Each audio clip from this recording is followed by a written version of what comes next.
Chrysler Corporation during most of the 1980s ignored the Dodge truck lineup, which was based on a truck platform and a general exterior design that dated back to the early 1970s. In order to stay alive from its 1980 financial crisis, Chrysler had to use most of its capital on its front-wheel drive cars, which meant the Dodge truck lineup was left alone to languish.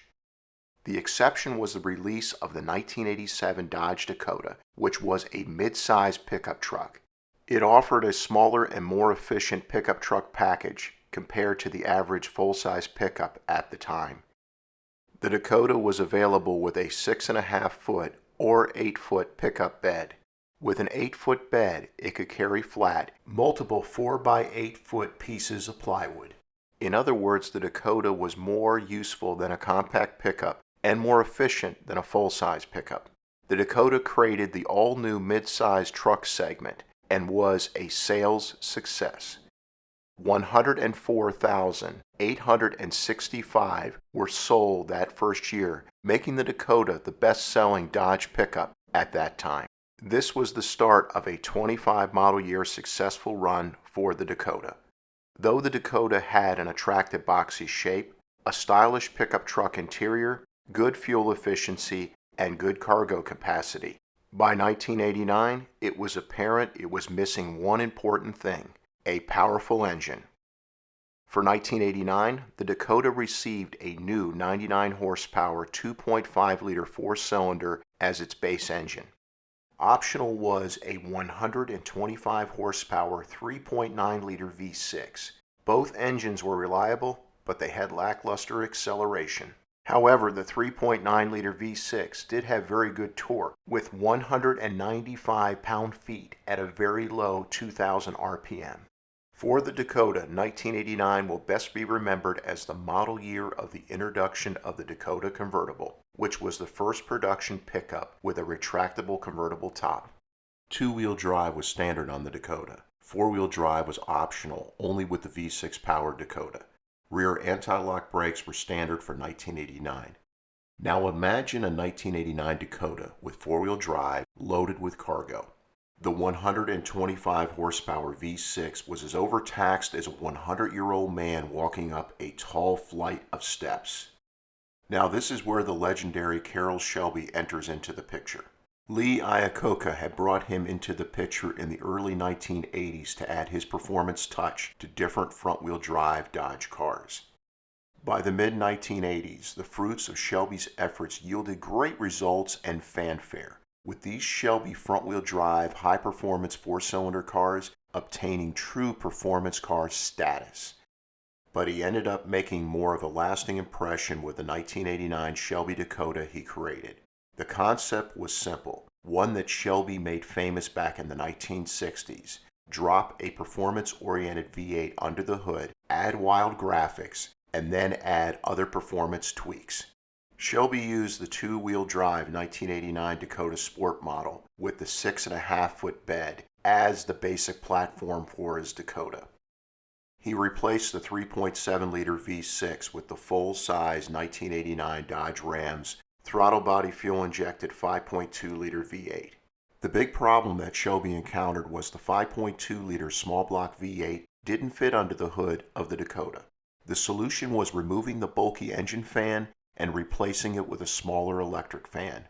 The change bumped up horsepower to 175 from the 170 horsepower the 5.2-liter V8 produced in the Ram. Unfortunately, a manual transmission wasn't available, but a quick-shifting 4-speed automatic transmission with a steering column gear changer was mandatory. A performance-oriented 390 limited-slip rear axle was standard. 0 to 60 miles per hour arrived in 8.5 seconds, and the quarter mile in 16.5 seconds, which was very impressive for a car back then. But for a 3,600-pound boxy pickup truck like the Dakota back in 1989, this performance was phenomenal. But the V8 added more to the Shelby package than fast acceleration. The 270 pound-feet of torque gave the Shelby Dakota great pulling power and the capability to easily haul around loads of cargo in the bed. When it came to handling, there was a front anti-sway bar and gas-pressured shocks, along with a set of unique 15-inch Shelby fiber ride composite wheels and performance-oriented P225/70 R15 Goodyear Eagle GT Plus 4 tires. The Shelby Dakota handled like a sports car with impressive steering feel and very good braking from the large front disc and rear drum brakes. With all this great stuff, Shelby could have stopped there, but he didn't. He added a great-looking, unique exterior paint and wild decal scheme with plenty of stripes and Shelby decals. There were only 2 exterior color options, red or white.